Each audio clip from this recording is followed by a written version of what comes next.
Good evening. Good evening, everyone. I'm Rich Lyons, Dean here at Berkeley Haas. Welcome to tonight's talk, this Dean Speaker Series, which is, as you know, our highest level speaker series. I also want to welcome those who are participating remotely through our live webcast. We have a number of our alums who are here. Thanks to them as well. So tonight, it is my pleasure to introduce a friend and longtime colleague, Mr. Shang-Jin Wei. He is a global leader, as you saw in his profile. He currently serves as the chief economist for the Asian Development Bank. He was appointed in August 2014 and is the first Chinese national to serve in this position in the 48-year history of the ADB. As chief economist, he serves as the ADB's spokesperson on economic issues. He heads its economics and research department, which leads policy research on development and challenges facing Asia and also the Pacific more widely. Born in the People's Republic of China, national of the United States, Mr. Wei has a long and distinguished career in academia and international finance and trade. That's where he and I interacted, was more in our academic lives. Before joining ADB, he served as professor of finance and economics at Columbia Business School in New York. Prior to Columbia, he served at the International Monetary Fund as the assistant director and chief of trade and investment at the IMF. I'm cutting through his wonderful CV a little quickly because I want to make sure to get him up here in front of you because we have to finish at 8:10 at the very latest. Prior to these appointments, he was an assistant and associate professor at Harvard University. He's a distinguished alum of our school. He got his PhD here in economics at UC Berkeley and also a master's degree in finance from Berkeley. His bachelor's degree in world economy is from Fudan University in the People's Republic of China. Please join me in welcoming Shang-Jin Wei. Shang-Jin, thank you.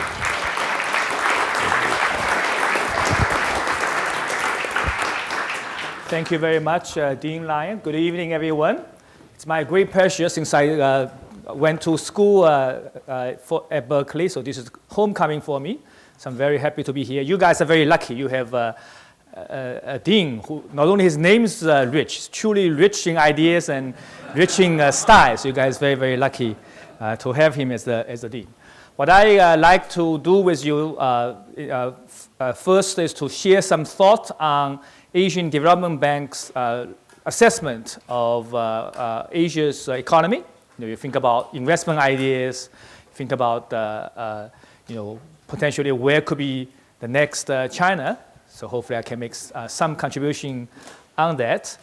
Then I'm going to use role financing Asia as an example to perhaps illustrate some possibilities of how one can potentially do good. Why do well? Why do good? So that's the idea. I'm going to aim for 20 to 25 minutes opening remarks, but you can interrupt me with questions. And I also will make sure that I have time for Q&A at the end.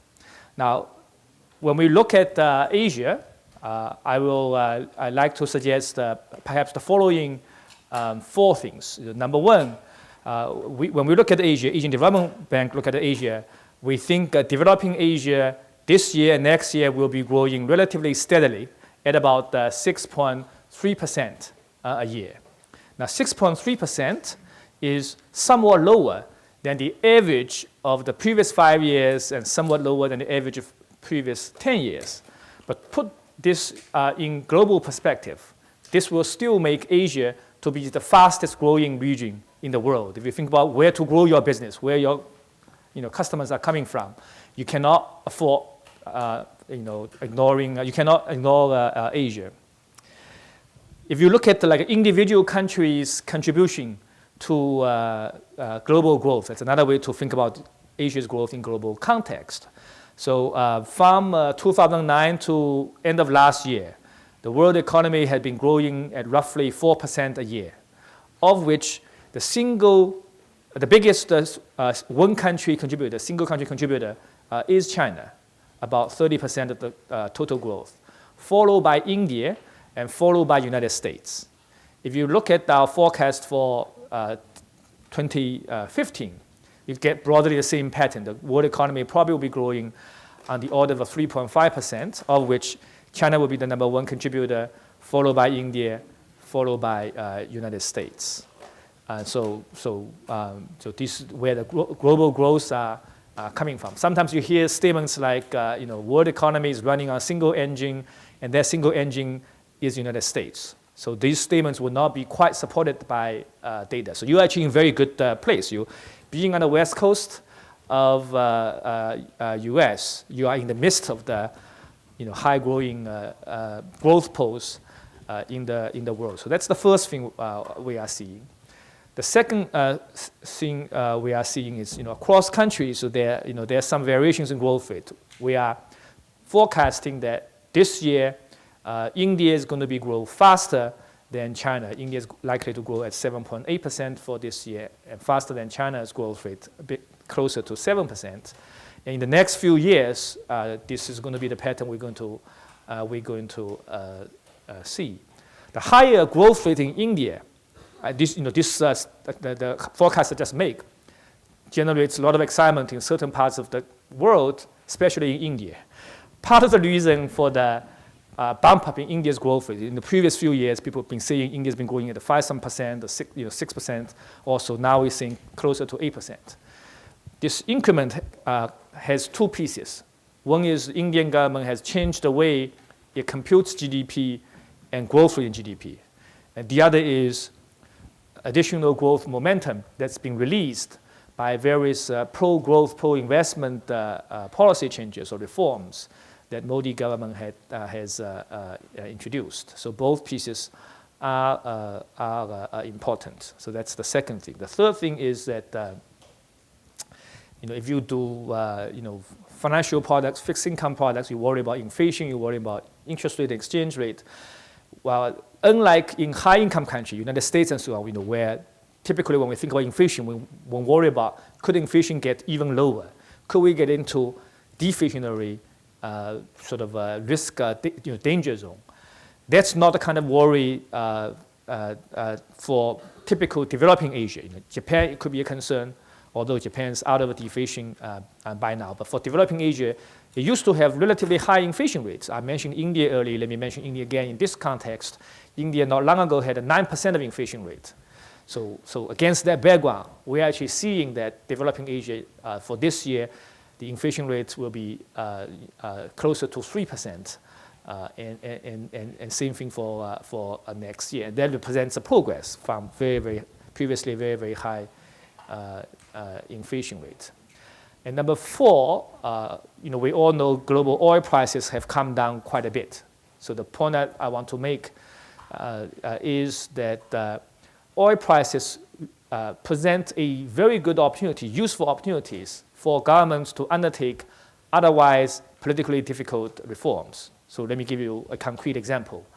In many countries in Asia and elsewhere, Indonesia, for example, used to have very costly government fuel subsidy program that domestic fuel price at pump was like half of the global price. And this is very expensive. This single subsidy item by itself accounted for roughly a quarter to a third of the budget. So if you took away that subsidy, you could change Indonesia's budget from deficit to surplus. Indonesia has had a chronic budget deficit problem. Previous governments. So the problem with this, the intention of the program was to help poor people. The problem with this was it didn't really quite do that, because when you subsidize a product rather than subsidizing people, you don't really help the people you want to help very much. Most of the benefits go to people that do not need as much help. And the problem with, what's the problem of getting some freebies? Well, the problem is when you misuse your money, you cannot use the same money for other potentially more productive purposes. That's the problem. Previous governments wanted to change, but they found it very difficult. Once you give subsidy to people, it's hard to take it away. So sometimes, useful reform requires political wisdom, but also a piece of luck. So the falling global prices offer this piece of luck. Indonesia had a new government that came to power since last October under President Jokowi. The new government took advantage of this piece of good luck, lower global oil prices, and engineer a reform that took away the subsidy without letting the pump prices to go up. Like you could do both in principle. So that's, but you have to have a vision. You have to know what you want to do. Then you see the opportunity, you recognize the opportunity, then you do what's necessary. Now this policy change have tremendously trimmed the budget deficit the country have. It didn't quite turn the budget into surplus. And that's because the government also used this opportunity, used part of the savings from the removal of the subsidy to invest in better roads, ports, and so on. Projects that will help to raise the profitability and productivity of private firms. Indonesia has 17,000 islands, a country with lots of islands. The transport costs across islands and between the country and the rest of the world are very high. So that requires massive investment to improve those infrastructure and therefore reducing the cost of trading between the islands and between the country and the rest of the world.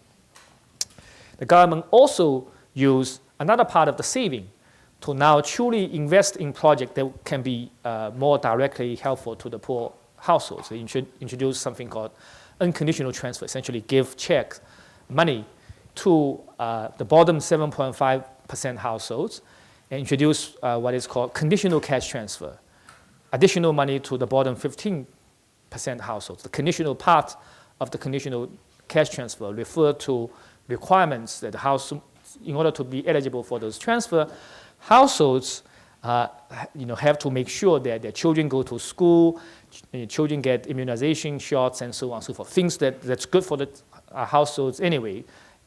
But the subsidy program is to give additional nudge to make sure people will do those things that not only good for the families, but by essentially producing higher quality members of future labor force, it will be good for the country as a whole. So here comes an additional business piece. In order to deliver conditional cash transfer and unconditional cash transfer, so many developing countries have these governance issues, right? So that governance issues is a nice label to say corruption problems. So their potential program have a lot of leakages. People have done studies in countries like Egypt. For every $100 the government spend intended to help the poor, no more than a third actually reach the poor. So it's a huge leakage. And Indonesia is one of those countries that used to have very serious governance problems. So the wife of former President Suharto, whose last name is Tien, T-I-E-N, was also known as Madame 10%. So that's an example of governance issue. So now the current government wants to organize cash transfer to the poor. So how do you make sure the money actually reaches the poor? So now what they do is to take advantage of opportunities offered by technology. So they will set up bank accounts for poor people.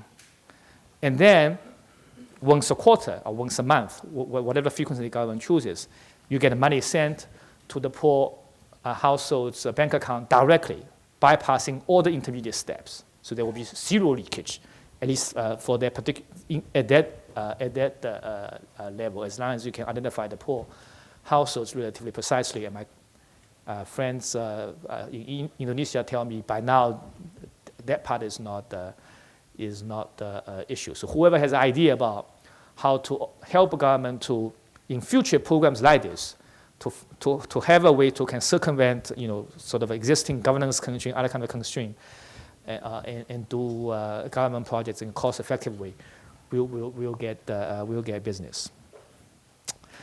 And the next message that we look at in our recent study is to look at role of finance in Asia's growth. What I'm going to want to do is to just suggesting two areas in which one can potentially do well while doing good. So one thing we see is that in Asia, many developing Asias, while there has been tremendous progress in terms of financial development, banking sector development, capital market development, they are still insufficient when you compare to California, when you compare to France and UK, and so on. In many dimensions, size of banking sector, size of capital market, and so on and so forth. So that part is obvious once we look at the data. But you look at concrete terms, what does it mean to have relatively backward financial development? If you look at on the household side, so when a global financial crisis comes, in some corner of the world, people start to ask the question of whether a country can over-financialize itself, when a country can be overly innovative in coming up with exotic products that probably do not quite serve the social good. Those questions may or may not be, these are important questions to ask and debate about. But for developing Asia, these are not first order importance. When we talk about financial development, here are the concrete things we talk about. We talk about getting basic financial services affordable and available to households and to firms. Right? So in some countries, I was in one of the Pacific Island economies recently. I said Indonesia has 17,000 islands, but even in smaller countries, you can have multiple islands. In most of those island economies, there will be a lot of islands with no single bank branch. It's what banks, as of now, find it not cost effective to set up a branch in every single inhabited islands. In that context, many people who households with a little bit saving have to put their money under their mattress. I came to the U.S., came to Berkeley for my education. I learned this expression, putting your money under mattress. It's just expression. Who would do this? Now I have been to countries where there are no practical alternatives. If you have a little bit of saving, you have to put money under your mattress or whatever you sleep on in those countries. So for those countries, financial development means finding cost-effective way to make basic services, financial services available to them. So that requires entrepreneurial innovation. Sometimes it requires some government help to achieve this goal, to help the financial private sector to find the right solution. So in these Pacific Island economies, in some other countries like Africa and so on, people talk about mobile banking. For whatever reason, that's not the path chosen by the financial sector in this particular Pacific Island economy I visited. What they do is the banks there work with merchants. So islands with no bank branches usually still have a store or sometimes more than one store to serve the local population. So the banks now, with technology, find some way to make banking service cost effective. So what they do is to work with general store. They will say, you can be our essentially ATM, with human tellers, but you can, outside your store, you can put the bank logo there. So people can come in and do basic deposits, money withdrawal kind of business. The banks actually don't have to pay the store. That's the thing that was initially surprising to me. The banks provide machines that the store can work with, but they don't have to pay them. I said, why don't you have to pay them? They said, well, because stores find it, they like it there too, because this additional bank logo can help to attract additional traffic to the stores, and that's good for the stores. Good enough. In fact, the store found it profitable enough for them. So the combination of willing to think something that previously not thought about and making good use of technology and developing now effective software can make that kind of business now commercially viable. Another example, if you look at like a fraction of firms in Asia that have access to a bank loan or a line of credit, that fraction is about 33%. Much, much lower than in US, much, much lower even than in Latin America, indicating room for improvement, but also indicating potential business to be developed. Now, what prevents firm from getting a loan? An entrepreneur with good ideas to get loans. Well, in a typical developing country, if you want to get a loan, you walk into a bank. This shouldn't surprise you. The bank always asks for collateral. And what can qualify collateral in most developing countries, and in China up to not long ago, for example, is something that cannot be a deed to a house, a deed to a building, a deed to some lands, something that's not movable, that bank will be willing to take as collateral. Movable assets generally are not qualified in a typical developing countries. That's not the case in California.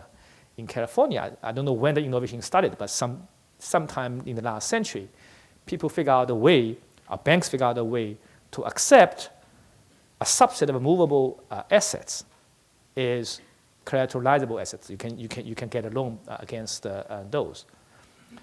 To do that, what is required of is you have to have the right information system to be able to track movable assets. You have to have enough anti-fraud system so that if a fraud, the typical bank, one reason why the banker would not want to lend something against movable collateral is they worry, what if the person get a loan and then still sell the asset somewhere else, so you cannot catch the person, right? Unlike a deed to immobile assets that cannot be moved easily. But in the US, the combination of IT system, anti-fraud system is such that a subset of movable assets are registered. A newspaper company, San Francisco Chronicle, does that still exist? Still exists, okay, I don't know. One needs to check these days. Their newsprint, when I taught at Columbia Business School, one of my colleagues was a former banker. He told me that he used this as an example, that a newsprint is obviously a movable asset because they are registered in the US. Once someone goes to the bank to borrow money against that, that registered asset cannot be easily resold because once you go take that to the market, people will realize this thing has already been pledged for a bank loan. So in order for developing countries' banking system to be able to do the same thing, you have to develop that kind of system. And these are the things that many countries in Asia are working on. China started to do this about 3 or 4 years ago to do this. Many more countries want to do this, but there are different countries have different practical challenges. Whoever figures out the way to help the government to overcome those challenges in a cost-effective way, there will be great business opportunities. In India, for example,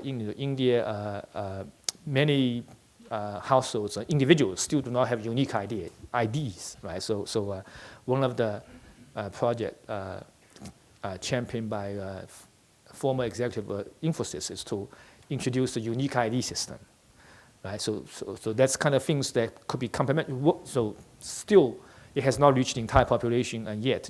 Many people, many households were not born with IDs and probably will not have IDs during their adult life. But if you can help countries like this to figure out a cost-effective way to have everyone have ID, there will be one step towards helping those people to also be able to borrow, having access to formal financial services and be able to borrow from a bank if the person turned out to have good entrepreneurial ideas, but otherwise no collateralizable assets. Another thing we're seeing in our study is that safeguarding financial stability is very, very important. So the way to see this is from the reverse side. When a country is hit by a financial crisis, we know you can see very rapid increase in unemployment rates. So Asian financial crisis is one traumatic episode that that's registered very strongly in the minds of Asian government leaders during the Asian financial crisis in countries like Thailand, Korea, Indonesia, and so on. You can see, country can very quickly turn from a previously high-growing economy, growing at 7% or even more, suddenly turn to negative growth rate or very big negative growth rates. So you can have that happen very quickly if you are not careful about avoiding crisis. Unemployment rate can increase massively when a financial crisis comes. That was true during Asian financial crisis. That's even true during the recent European crisis. If you look at in countries like Spain, Portugal, Greece, and so on, you have very rapid increase in general unemployment rate. You have ridiculously high youth unemployment rates. That's what you get when you get a financial crisis. In that sense, avoiding financial crisis is very important, both for growth and for getting sort of equity type of development. Now, I want to make sure we have time for Q&A. Maybe 3 more minutes. let me just conclude here. So there are ideas about how one can make a country more resilient. Often gets asked by member country officials from finance ministry, central bank, and others. What can we do? Now, U.S. Monetary policy change is likely to come. Are we vulnerable? How can we avoid making ourselves less vulnerable to those kind of shocks? And we can give you, if you're well prepared, you can give a good answer. But anyone who can think about ways to helping country to be more resilient to those international monetary shock or financial shock would also be A, greatly appreciated. You may get a certificate of appreciation. B, may also have some additional business opportunity open up for you. Let me stop here and welcome questions or comments. Thank you, Shang-Jin.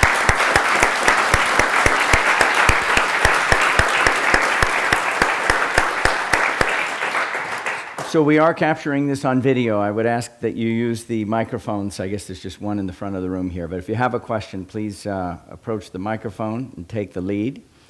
I think your story, I'll ask the first one if I may. I think your stories about financial inclusion and deepening and resilience are just very, very helpful, I think, for people that haven't sort of lived in financial contexts like that. We were just talking with Michael Torres. How about the property markets? When you think about sort of access to ownership of real estate, is that something that you see developing rapidly in many of these countries? Indeed, one can think of at least 2 pieces to that question. First of all, in many cities in Asia, especially some of the capital cities, you tend to see very rapid increase in property prices. Many of the countries has had a relatively low interest rate for a long time, potentially replicating the U.S. experience from 2000 to 2006. If you have not lived through that experience personally, just reading about this in Europe and U.S. are not the same thing. So right now, many more authorities, central banks and so on, realize this possibility that perhaps some of those countries could experience what U.S. experienced in 2007. Obviously, they want to avoid this. How do you exactly do this? Is something that they want to figure out. They want to hear good ideas. That's one piece. The other piece is a different aspect.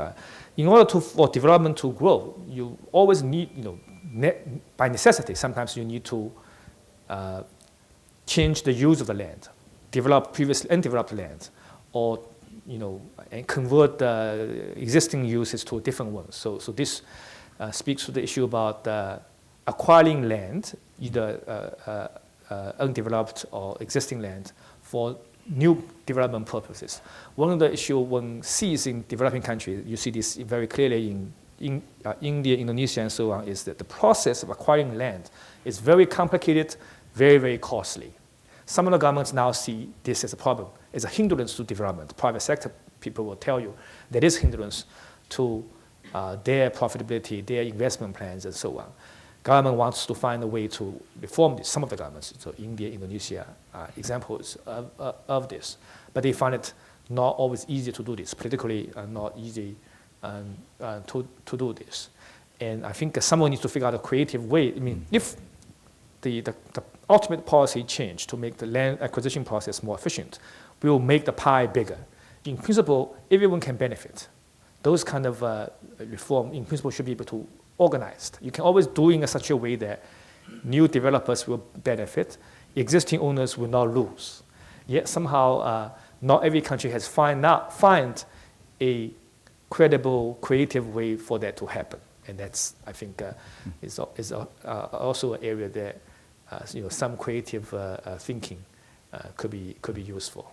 Thank you. Other questions, please. To the microphone, please. Yeah. Thank you for your lecture. We know China just takes the lead to launch a new Asian infrastructure investment bank. What's your opinion? What's the potential relationship between the AIIB and ADB? What is Asian Infrastructure Bank? I've never heard about it. No, the Asian Infrastructure Investment Bank. I know. I was joking. He's just That's all the time we have. Thanks very much for coming. Yeah. This is a subject of a tremendous interest to Asia, obviously. And for that reason, ADB's president, who by the way is a graduate of Haas school, has done extensive interviews and made extensive comments on this, and has made the comments available on ADB websites. You can find those easily. What I would also note is that both the Chinese president and the likely first president of AIIB, in their speeches on AIIB, have quoted research done by Asian Development Bank's research department on the financing need. So let me since they quoted this, let me tell you the numbers that our department has done. That ADB's research department is projecting that between now to 2020, every year for Asia as a whole, the financing need for infrastructure is about $750 billion a year, $750 billion a year. Now, how big is that number? Well, if you think about total loan portfolio of World Bank in Asia and ADB in Asia, look at the annual addition to financing. It's less than $30 billion. You put the two institutions together, it's less than $30 billion. AIIB is going to be smaller than that, at least in the initial phase by the government announcement. So in some genuine sense, that overall financing need is not going to be basically satisfied by any multilateral institutions. In the end, it's going to be done by member countries, especially private sector in member countries. What one can hope to do is that those multilateral institutions will play the role of a catalyst. So by their actions, by their perhaps lead by examples, perhaps by their actions, they can help to reduce the risk of some of those projects, can make the policy environment overall more favorable to private sector investment. So in the end, the financing gap needs to be satisfied by private sector investment. Thank you. You can just come to the microphone. Thanks. Shang-Jin Wei, thank you very much for coming to share your global perspective this evening. I'd like to ask a question. I appreciate your comments on governance issues, a question about governance in China. I think that Xi Jinping's headlines in the West have mostly focused on his political reforms to root out corruption in the Chinese Communist Party. But how would you score him as a leader in his tenure so far on the economic side of the equation with economic reforms to continue China's growth? Well, ADB is a non-political institution, so I'm not going to comment on politics per se. I will note the Chinese government did announce a very ambitious economic reform agenda as well, like a 60 or so items. If the country can manage to do half of them, I think it will help to release tremendous amount of productivity that will be useful for the country. China is experiencing a moderation of the growth rate due largely to intrinsic, fundamental factors, including shrinking working age population, rising labor cost, and so on. Productivity increase is very, very important. So additional productivity increase released by those reforms will be the key for a country to continue to maintain relatively high growth rate. We very much hope that many of those reform items that the government has announced and says it wants to do will be done over time. So we have time for two more questions. Please, Jack. Hello. Yeah. Hi. Question is, can you tell me a little bit about how the structure of ADB works, where the money comes from, Sure. and who are actually the lenders getting the money? Sure. And the second question is you work there, what's your personal ambition or your personal philosophy to help the world? Thank you. Thank you. ADB is a multilateral development bank co-owned by 67 member countries. United States, one of the largest member countries. US, Japan, collectively. I mean, each is they are both each hold 15% of the shares, so making them the largest shareholding country. China is the third largest shareholding country, but with much less share, about slightly less than 6%. Of course, in terms of GDP, China is the largest country in the region. So out of the 67 countries, 48 are in Asia, 19 are outside Asia. So the non-Asian countries include most of the high-income countries you can think of: United States, Canada, UK, France, Germany, and so on, so forth. Only developing countries in Asia borrow from ADB. So that means all the non-regional countries essentially are donors in a sense. They are not, in a legal sense, donors because ADB is written, organized as a bank. In principle, when the bank chooses to dissolve itself, shareholders can get money together with profit back. In practice, of course, no government is thinking about ever dissolving the bank. And when government puts money there, it never thinks about getting money bank. How much money have all those governments collectively put in? About 160. They all pledged to put 160 or so $billion in it. In practice, they put only a tenth of the money there. It's called paid-in equity. The others are, in finance term, they are called callable capital. But their option has never been exercised in the history of the ADB. That's also true, by the way, for the World Bank.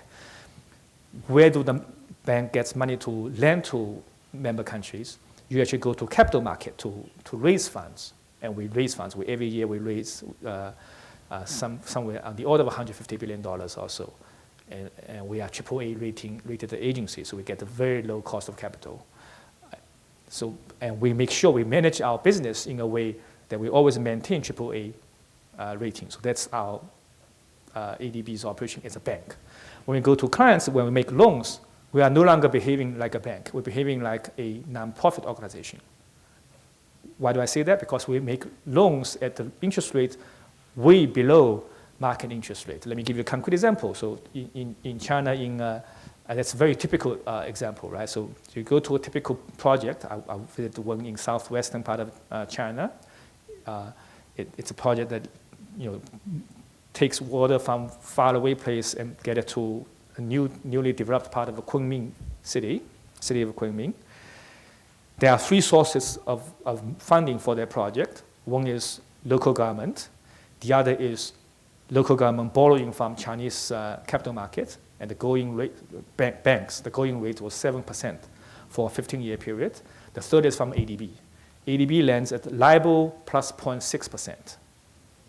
We charge the exact same rate across all customers. There's no favoritism towards China. And we lend at a very, very long duration. Our maturity period typically is 32 years. So no interest payment in the first 6 years, and starting from year 7, you start to pay something, but ridiculously low rate. Sometimes you hear statements like, China has so much money, it does not want to borrow from ADB and World Bank anymore. Not true. If you talk to any member country, because our rate clearly has a subsidy component to it, most government will say, however much money you are willing to give us, we're going to take it, because closely below the market rate. So that's how we work. Personal ambition, I have none. I know ADB is a wonderful opportunity. I'm essentially an international civil servant. It's a great opportunity, privilege to work with member countries. I learn a lot about how development works, how development policies work, and what are the practical constraints to. So here's the thing that fascinates me the most. There are things that are truly good for the people or for the firms, and many people in the country recognize this. They think these things do not take place. So that's the thing that fascinates me about what are the practical constraints for things that can enlarge the size of pie from taking place. And can we help either with encouragement that are sweetened by our loan project or through other maybe creative policy advice that can help country to find a way to move forward. So these are the things that fascinated me a lot. We see some successful examples, so I think there's scope for more of those things to take place. A wonderfully expansive view on a vital region in the world. Thank you, Shang-Jin. Thank you very much.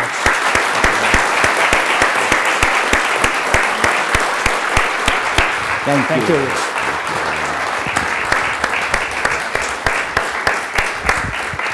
Thank you all for coming.